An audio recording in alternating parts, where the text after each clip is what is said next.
When learning the parsha of Parshas Beshalach, it struck me.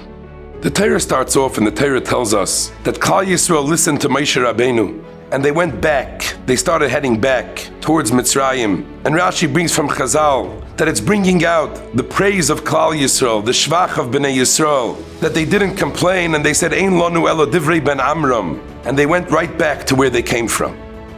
If you look a few psukim later, when the Mitzrayim started chasing them, they all of a sudden started running and complaining and crying to Moshe Rabbeinu, why did you take us out of Mitzrayim? Hamibli en kfarim b'Mitzrayim, lekachtanu lamas b'midbar. The same thing we see when they finally got to the Yam Suf and they were about to cross the Yam Suf. It was b'schus ha'emunah. Vayaminu b'Hashem u'v'Moshe avdoi. Tremendous levels of emunah that they reached.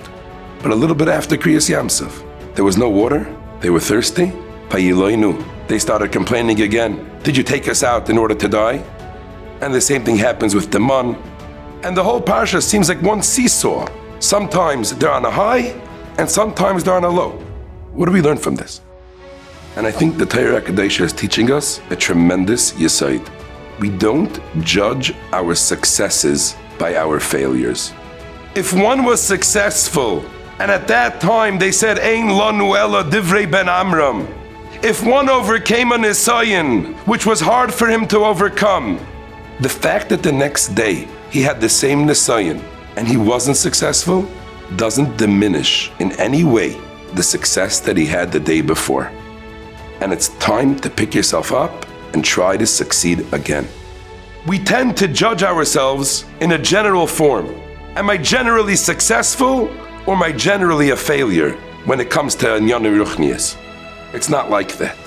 Each and every nisayon is a world by itself.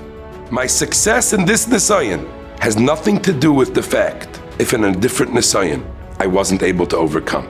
And if I wasn't able to overcome a nisayon, doesn't stop me from working on the next one to make sure that I do overcome. And that is the life of a Yid. And with that, Klal Yisrael is zeicha to ultimately succeed and ultimately be close to the Rebbeinu Shloim in a way that we cannot begin to imagine. And ultimately to be zeicha, to be as Mashiach Tzidkenu b'mheira v'yameinu. Amen.